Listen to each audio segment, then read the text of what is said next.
今天再讲一个比较有趣的东西，然后呢可以跟着我来学一下330年的就是物理学的一些历史。因为有一些人问说讨论物理学，其实我不是很喜欢跟别人讨论物理学，有时候就是你知道的东西反而你不愿意跟别人讨论。好吧，那我们就现在开始讨论物理学方程。然后我相信很多人都学过物理，但是真正的这300多年的物理到底讲了些什么？然后我们来看看，就是在1687年嘛，然后呢经过了20年的思考和实验嘛，天文学也有天文学观测、数学演算之后，你知道牛顿他出版了一本书，这是一部旷世之作，书的名字叫做自然哲学的数学理论，然后呢大家都叫它是原理。那这本书主要是讲的是说假设与猜想中的科学嘛，然后就是站在那种伽利略一些物理大师的肩膀上，他写的这本书。那牛顿在这本书里头提到了3条就是运动定律，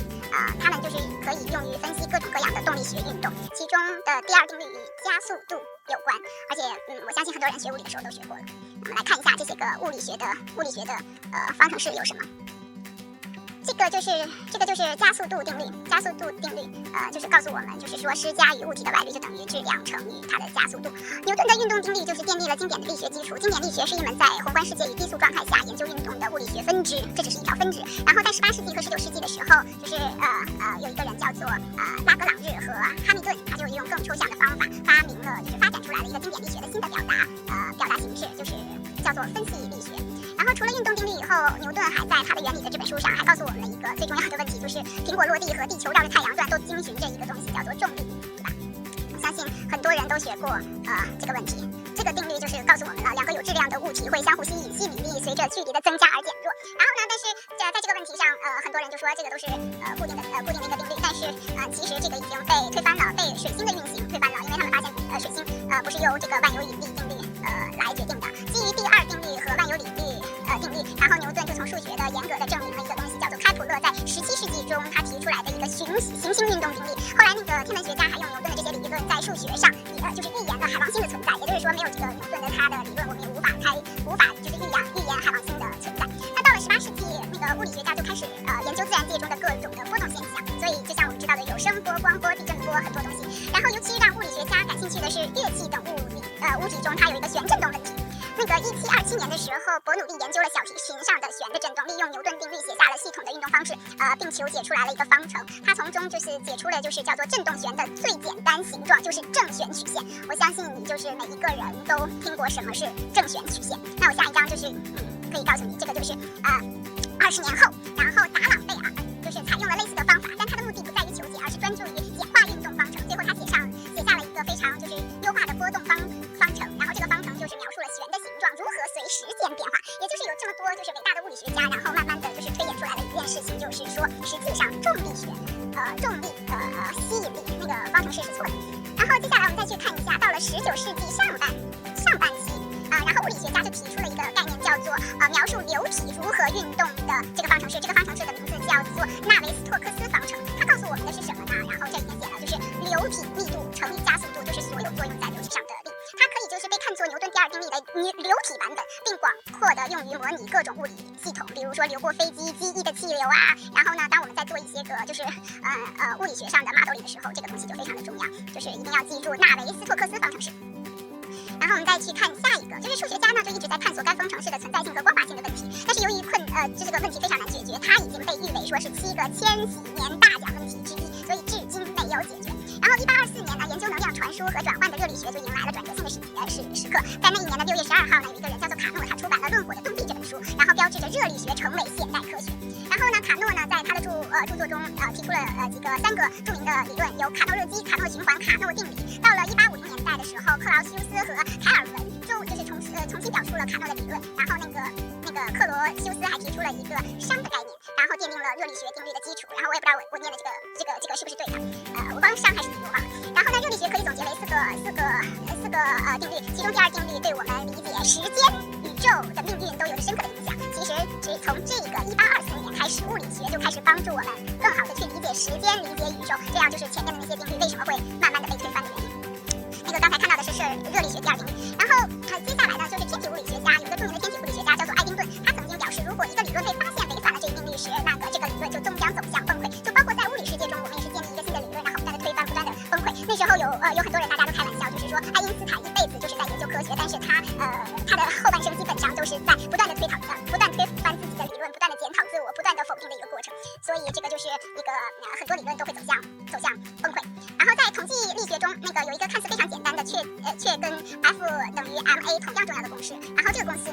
就是连接了宏观世界和微观世界。然后这个就是鲍尔斯曼常数乘以微观状态数的对数，然后就是这个著名的公式，大家可以看一下。然后我们再继续啦，这个公式呢就是被刻在了他这个人就是博尔兹曼的墓碑上，所以我经常说你要想一想你死的时候你的墓碑上到底要刻的是什么，然后希望是刻的一个公式。虽然它的形式实际上是从普朗克写下的，但是物理学家麦克斯韦同样在热力学领域做出了重大的贡献，其中他最伟大的成就就是继牛顿统一了天与地之后，再次实现了一次卓越的统一。然后这时候我们来看一下麦克斯韦理论告诉我们什么。麦克斯韦理论呢，它告诉我们了电荷会在它们周围的空间产生电场，然后磁极总是成对出现的，变化的磁场会产生电场，然后电力会产生磁场，变化的电场也能产生磁场。这是1864年，然后就是麦克斯韦说的我希望那个人可以背下来。然后基于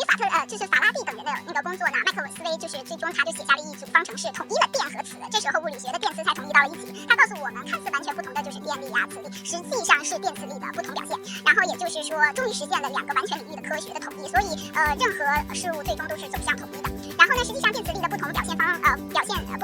程组也预言了电磁波的存在，后来就是被赫兹通过实验证明了。那你所有的刚才说过的人你都不知道，那希望你懂得什么是赫兹。然后呢，19世纪末，然后呢力，然后热电磁光，关于这个世界如何运转的基本原理似乎都被发现了。除了2朵漂浮在物理学上空的乌云，然后呢物理学家还一直无法解决，这就叫做黑体辐射和迈克尔逊莫雷实验。我相信你要是去 YouTube 上面，你会听到很多人在讨论迈克尔逊莫雷实验，我声音很大，这个是非常重要的。而正是这2朵就是乌云呢，直接就引发了2场重要的革命，也就是量子革命和相对论的革命。也就是说，相对论爱因斯坦，然后后来那我们再细说，那它就是不像经典的力学关注的是宏观世界和低速运动，那这2场革命将带给我们的就是微观世界和高速运动的全新理解。那1900年，然后也就是8国联军进入中国的那一年，然后呢，120年前，普朗克就发表了黑体辐射公式，他假设能量并不是过去认为的连续的，而是一小包一小包的，这也就标志着量子力学的开始。那你就现在大家说的什么量子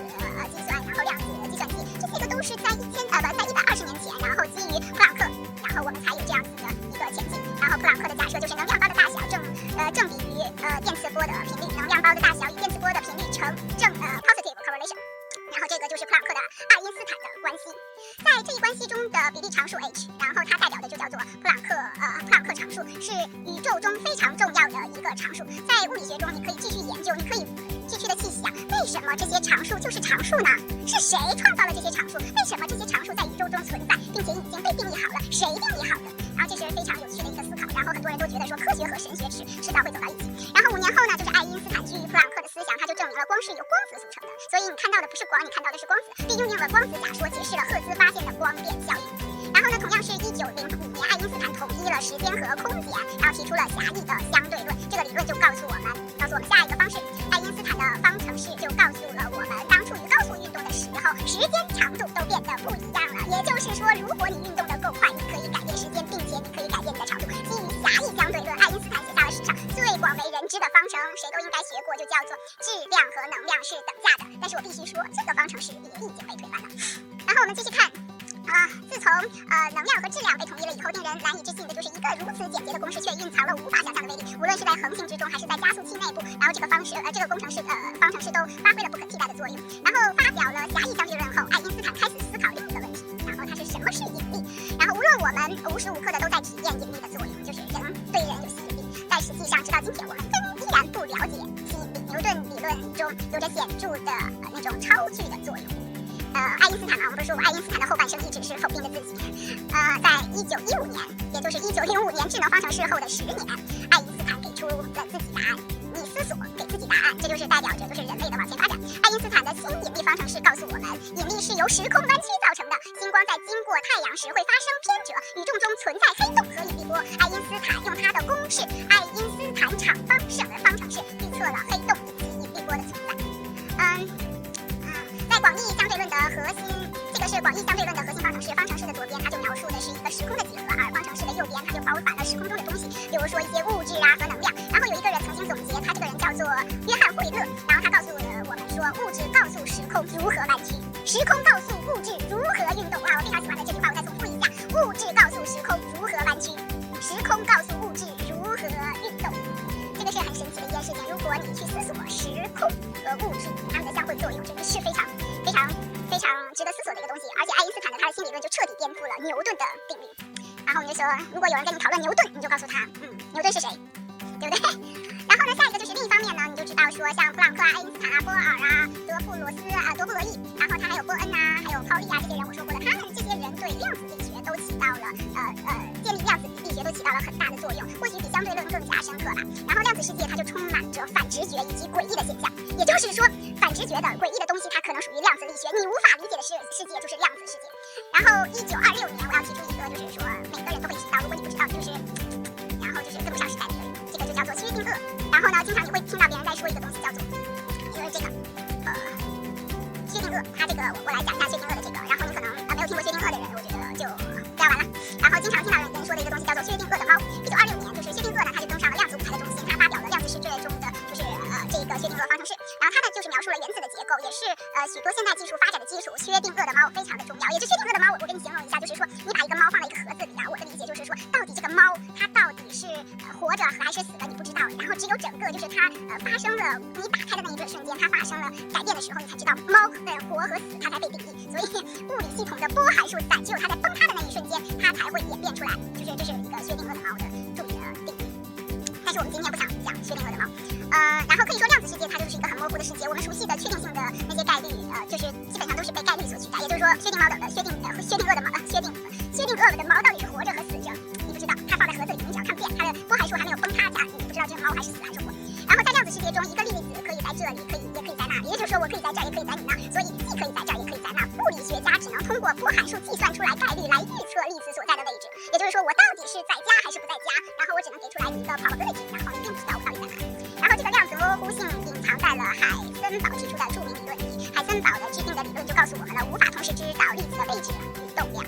然后这就是海森堡的不确定性原理。值得一提的也就是说在1927年召开了著名的第5届索尔韦会议，然后与会的人有很多著名的物理学家，爱因斯坦、普朗克，然后在这些个著名的全明星照中还有一个非常年轻的物理学家，他就叫做狄拉克。那个时候呢他正在思考要如何描述那些质量小运动速度非常快的粒子，比如说是原子中的电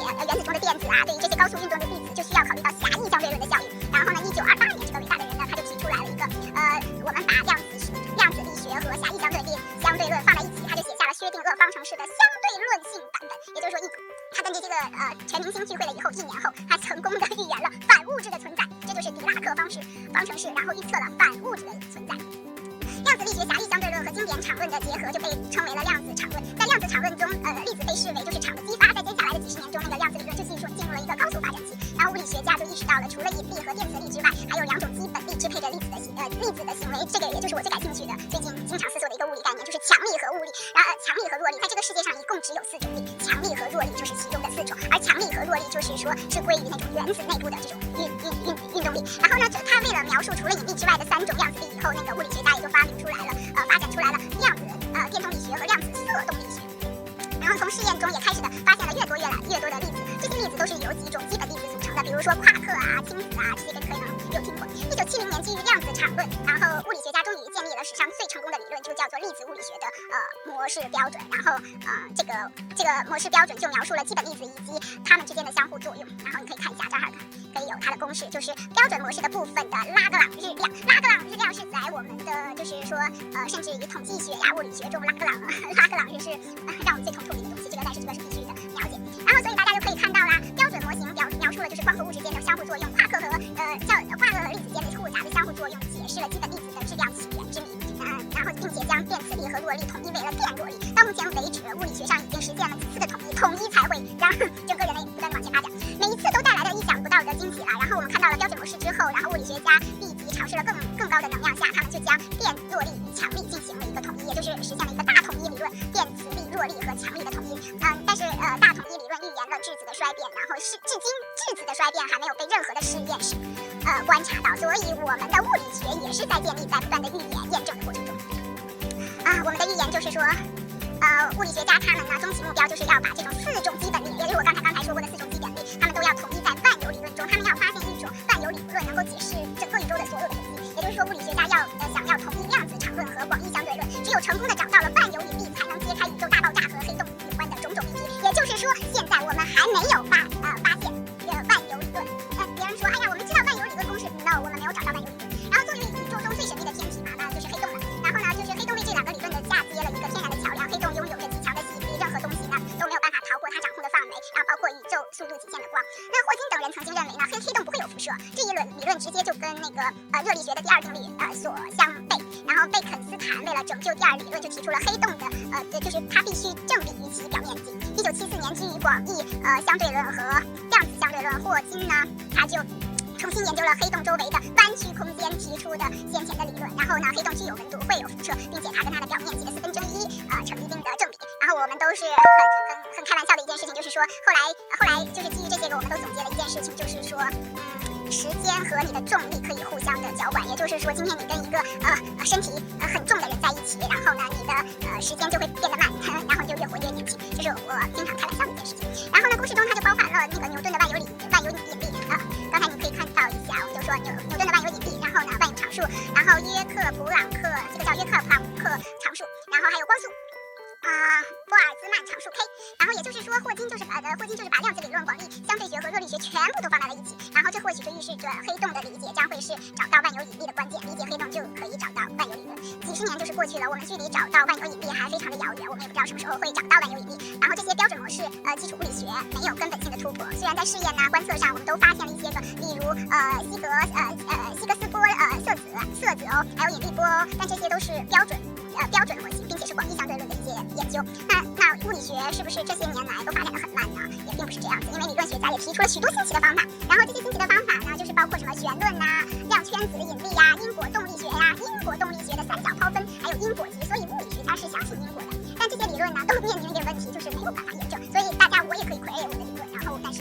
我们没办法验证。然后20年已经过去了，然后有2个非常有意思的东西，其中就是1997年有一个弦论家马尔大西，他就提出了一个非常重要的对偶关系。他就说反德希特时空等于共性场论，这是他提出的一个对偶关系。